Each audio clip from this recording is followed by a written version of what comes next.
इश्क जुनूनी के आने वाले एपिसोड होने वाले हैं काफ़ी ज़्यादा इंटरेस्टिंग। क्या गुरु और रूहानी की सच्चाई गौतम से छुप पाएगी? गुरु और रूहानी वो दोनों सब घर वालों के सामने नाटक कर रहे होते हैं ताकि किसी को पता ना लगे कि इन दोनों के दरमियान दोबारा सिला हो गई है, और ये गौतम और तेजस्विनी दोनों को दिखाने के लिए सारा कुछ कर रहे होते हैं।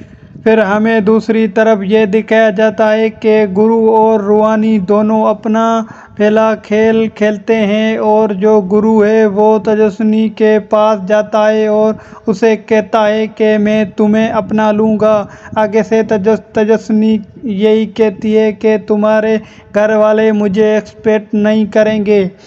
अब इसके आने वाले एपिसोड में हमें ये दिखाया जाएगा कि गुरु और रूहानी एक दूसरे के पास होंगे कि गौतम जो है वो रूहानी को ढूंढते ढूंढते आ जाएगा, और रूहानी गुरु से यही कहेगी कि कहीं किसी को पता ना लग जाए। इस तरह इस ड्रामे के आने वाले एपिसोड होने वाले हैं काफ़ी ज़्यादा इंटरेस्टिंग। कमेंट में अपनी राय ज़रूर देना गुरु और तेजस्विनी के बारे में। मिलते हैं नेक्स्ट वीडियो में।